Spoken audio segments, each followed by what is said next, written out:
Muy buenos días, muy buenas tardes, muy buenas noches, según corresponda. Vamos a continuar con el Diplomado Administración y Gestión de Servicios de Enfermería. Nos toca la sesión número 6 del módulo 1, que es Gestión Práctica de la Administración.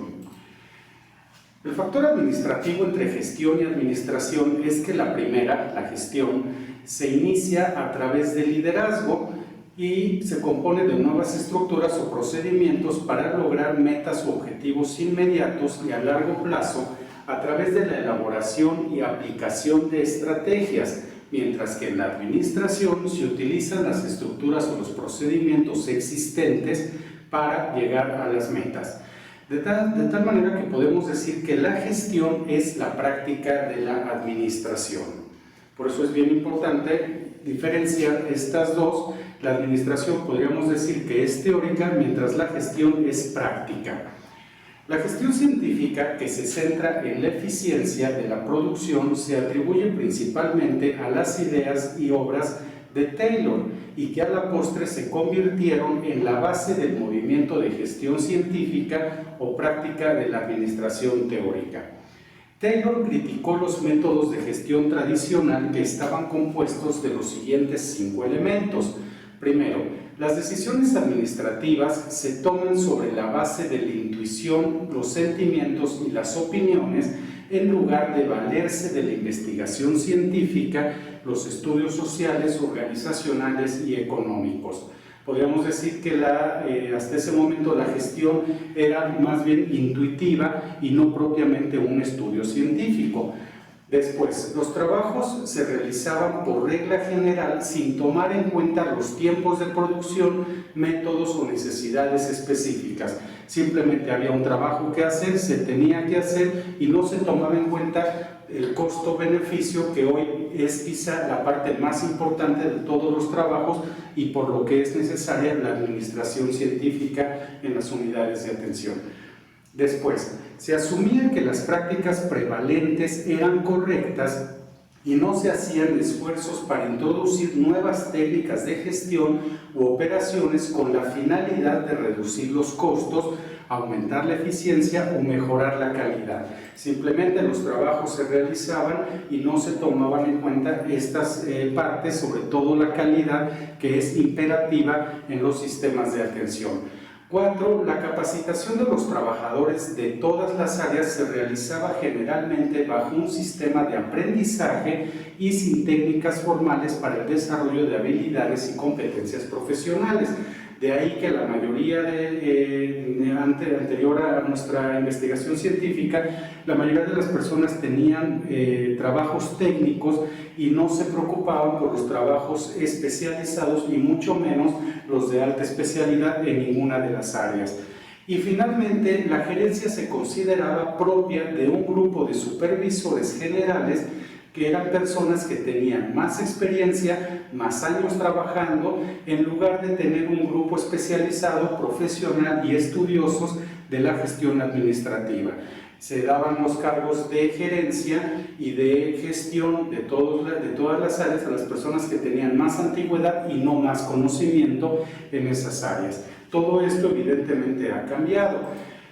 Taylor propuso, para que fue lo que inició estos cambios, 5 principios como base de la gestión científica que conocemos y utilizamos actualmente. Primero, cada trabajo debe dividirse en sus elementos y realizarse bajo un método científico que demuestre la eficiencia y la eficacia del mismo. Si ese trabajo no es eficiente, no es eficaz y no produce un beneficio tangible, entonces ese trabajo no debería ser considerado como parte de un proceso o un procedimiento. Después, los trabajadores deben ser seleccionados con base en las habilidades correctas para el trabajo y deberán ser debidamente capacitados para realizar ese trabajo competentemente. Después, la gerencia debe cooperar con los trabajadores de acuerdo con los principios de calidad, necesidad y utilidad. Es la primera vez en la que se introduce la importancia de las direcciones en el trabajo operativo y debe imperar un trabajo cuasi simbiótico entre la dirección y el trabajo operativo a fin de mejorar sobre todo la calidad y reducir los costos de los trabajos, quitando procedimientos que no tenían ningún beneficio, asumiendo otros procedimientos que van a repercutir directamente en la mejora de la operatividad o de los resultados, productos o servicios de los que se trata la gestión. El trabajo y las responsabilidades deben dividirse entre la gerencia y los trabajadores. Es un complemento del anterior y quiere decir que tanto la operatividad como la gerencia o la dirección de una unidad deben trabajar conjuntamente hacia el logro del objetivo, que finalmente es el buen resultado en la atención que recibe el paciente. La gerencia debe diseñar los procedimientos, normativas, establecer tiempos y características del trabajo.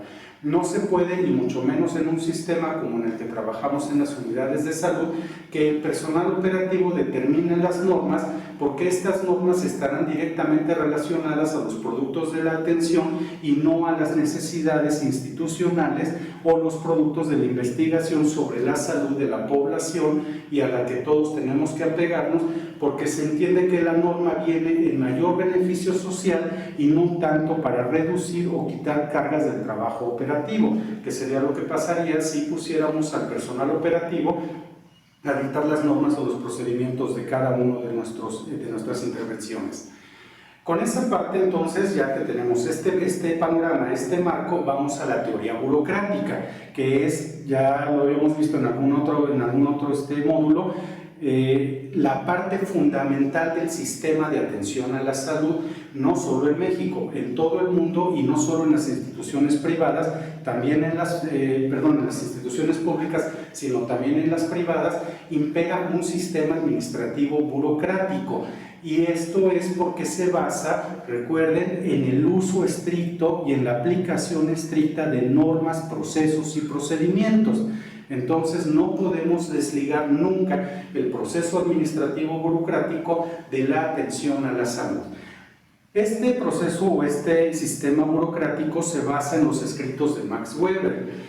Y digamos que la base fundamental, el marco teórico de este sistema burocrático es que una organización con principios burocráticos se refiere a un enfoque de gestión que se basa en una estructura organizacional formal, rígida, con reglas y regulaciones establecidas a través de normas, leyes, manuales, guías, en fin, todo tipo de regulación que va a permitir que el trabajo no solo sea eficiente, eficaz, de calidad, vamos a integrar elementos de seguridad y al final vamos a tener en el objetivo principal siempre el resultado para el paciente, que es lo que finalmente va a determinar todos estos aspectos en la aplicación ya de la atención, es el resultado correcto para el paciente. Este principio, este sistema burocrático tiene 7 principios. Primero, la división del trabajo deberá realizarse por especialización funcional, es como ya pues bien podemos identificar en nuestras unidades, la base fundamental de todo el trabajo en salud se basa en la especialización de cada uno de los integrantes del personal y de cada una de las personas que forman el equipo de salud. Tiene que tener cierta especialización, cierto trabajo muy específico que realizar, porque el trabajo es cooperativo y colaborativo. Cada una de las intervenciones que nosotros tenemos para con un paciente va a afectar negativa o va a beneficiar positivamente al siguiente colega o a la siguiente persona, el siguiente servicio que tome ese paciente.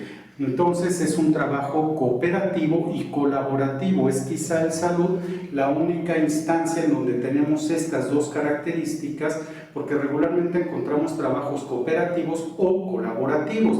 Aquí los tenemos que juntar y eso va a repercutir en el buen resultado de la atención.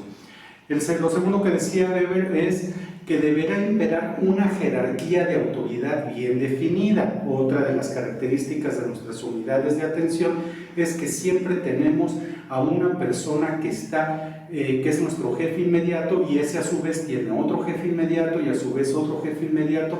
Es decir, la jerarquía de autoridad es importantísima en el sistema burocrático, y eso responde a una cadena de mando que tiene que estar perfectamente bien delimitada, y así como cada persona operativa tiene una función específica, cada autoridad y cada persona que forma esa cadena de autoridad tiene una función específica que, al ser perfectamente seguida de arriba hacia abajo, va a tener un resultado positivo en la intervención o en la atención al paciente. 3. Todo funciona bajo un sistema de reglas que cubre los deberes y derechos de los trabajadores. Así como hay muchas responsabilidades, muchas obligaciones, también los trabajadores tienen derechos, tienen ciertos privilegios que deben ser debidamente respetados y debidamente acreditados como parte del sistema, y no como una conquista sindical o una conquista laboral o una conquista social, sino que es inherente al sistema burocrático que el trabajador tenga ciertos derechos, tenga ciertos beneficios. Por ejemplo, uno de los más importantes que se ven en salud es el derecho al pago de riesgos profesionales. Entonces, no es lo mismo una persona que nunca en su vida va a ver un paciente con ciertas características de salud, cierta infección, y que corre el riesgo inherente a la atención de adquirir esa enfermedad. Entonces, este trabajador está en un sistema en el que, de no protegérsele, evidentemente va a tener consecuencias negativas en su salud, y eso pues no va a beneficiar ni al sistema, ni a la institución, ni al paciente, ni a la sociedad, que finalmente es en donde funcionan los sistemas. Después, deberá haber una obediencia a las órdenes, nombramientos, ascensos de un superior. Esta es quizá una de las partes que menos nos gusta del sistema burocrático. Sin embargo, ya lo dijimos hace un momento, es importantísimo que todas las instrucciones que llegan de la dirección, que llegan más allá de la dirección, se sigan al pie de la letra hasta caer en la operatividad, porque se presume que todas y cada una de esas instrucciones tienen una función y tienen un objetivo bien específico en beneficio de ese paciente. 5. Habrá una clara separación de vidas personales con relación a los puestos organizacionales. Eso creo que no debemos ahondar mucho, parece bastante obvio que no podemos mezclar nuestra vida personal, cómo nos fue en la mañana, con la atención que se le brinda al paciente, o el trato que tenemos con nuestros colegas, con las personas que forman el equipo completo de atención. Después, se utilizará un sistema de procedimientos que se ocupará de todas las situaciones de trabajo. Y esto también lo tenemos clarísimo en todas las unidades.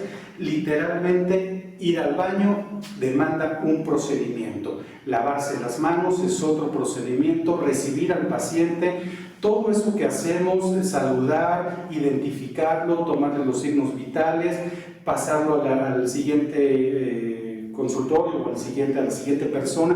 Todo está normatizado y todo tiene un procedimiento que bien podemos identificar, y en este diplomado vamos a hacer algunos diagramas de flujo que tienen que seguirse al pie de la letra. Nos damos cuenta que al seguir el diagrama de flujo tal como está estipulado en la normatividad según el procedimiento, vamos a tener un resultado, si no totalmente garantizado, sí muy cercano a lo que se espera de la atención que recibe el paciente.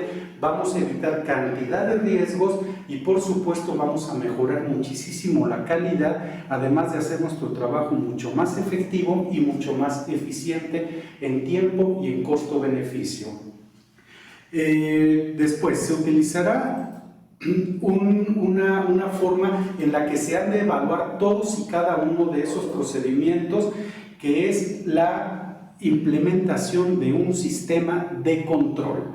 El control en la administración y el control en la gestión y el control en las unidades de salud es importantísimo, no solamente para detectar las fallas, que no es para lo que sirve el control, sino para verificar que los procedimientos se han llevado adecuadamente y conforme a las reglamentaciones o a las regulaciones o a las normas aplicables en cada uno de los casos. La parte del control, a pesar de que no nos gusta demasiado, imagínense ustedes qué pasa cuando se hace una intervención adecuada basándose en los debidos procedimientos, en las guías de atención, y resulta que el paciente presenta un cuadro o un evento adverso. La única defensa que tienen todos ustedes delante de una demanda de ese paciente es precisamente haber seguido cada una de los lineamientos marcados en las guías de atención. Si ustedes se les saltaron uno de esos procedimientos, uno de esos pasos, el paciente entonces ya tiene todas las de ganar en una demanda que quizá no fue fundamentada, pero que desgraciadamente se legitimó cuando se dieron cuenta de que ustedes violaron uno de esos métodos de los procedimientos, y evidentemente falló el control, lo cual va a meter en un problema a la persona operativa, y este problema puede ser desde una llamada de atención, un oficio tal vez, una suspensión, hasta la pérdida de la libertad, y todo por no haber seguido adecuadamente una guía clínica. Entonces el control es importantísimo y es la causa más evidente de por qué necesitamos aprender administración y por qué necesitamos ligarla a la gestión en nuestros servicios operativos. La gestión burocrática en el sistema de salud refiere a un tipo de organización que está marcada por procedimientos, normas, reglamentos, división jerárquica, asignación de responsabilidades según niveles de responsabilidad separados y relaciones sociales impersonales. Es todo un modelo, es todo un sistema que tiene mucho sentido ya cuando lo vemos aplicadamente. ¿Cuáles son las ventajas de este modelo o de este sistema burocrático? Primero, la especialización. Una organización burocrática ofrece las ventajas de especialización porque cada miembro del equipo tiene una función especializada, una función específica que deberá realizar conforme a su preparación. 2. Estructura. Se crea una estructura de tal forma que se especifican los deberes, responsabilidades y relaciones formales. 3. Racionalidad. Se garantiza una medida de objetividad prescribiendo de antemano los criterios para la toma de decisiones en situaciones de rutina. Esta también es una de las partes importantísimas. No se trata de que mi jefe hoy venga de malas y nos ponga a todos a hacer cosas que no tienen nada que ver. También para la autoridad hay una regulación y también para la autoridad hay un detente. Tienes que apegarte a los debidos procedimientos y a los debidos procesos. Es decir, nadie en la burocracia se puede brincar la norma, se puede brincar la regla, por mucho que así parezca o por mucho que haya muchos listillos que quieran pasarse de la raya poniendo y queriendo imponer sus propias ideologías sobre el trabajo operativo. Hay normas que regulan a la autoridad tanto como normas que regulan el trabajo operativo.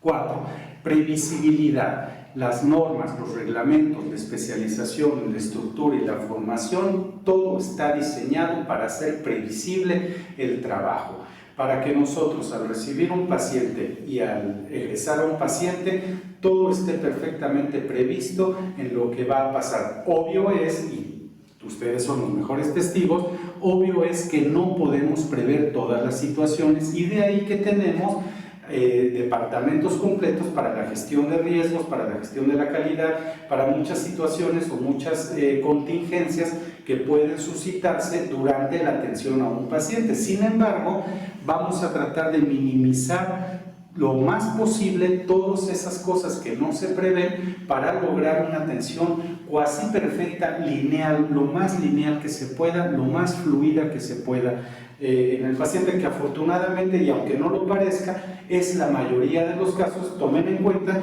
que somos un sistema de salud que atiende a 120 millones de personas, y si los sistemas no funcionaran, y si los hospitales no funcionaran, si las personas, ustedes, no hicieran adecuadamente su trabajo, tendríamos 120 millones de muertos. En lugar de todos los días se egresan personas que han recuperado su salud, al menos se han estabilizado. Así es que no podemos decir que el sistema falla totalmente, aunque sí tiene sus fallas, y eso pues es perfectamente reconocible por todos. Después, autoridad. El énfasis en las calificaciones, la competencia técnica, hace que la organización se rija por autoridades en la materia. Esta es la parte idónea. Quien va a dirigir, quien va a gestionar un servicio de atención a la salud, debe tener el conocimiento, debe tener las credenciales adecuadas que le acrediten como la persona más competente para ese trabajo. Así como la burocracia tiene esas ventajas, también tiene muchas o varias limitaciones. Vamos a poner 7 de las más evidentes, y de las que todos, pues la mayoría de las veces, somos víctimas más que beneficiarios de estas limitaciones. Aunque recuerden, funciona siempre en dos sentidos.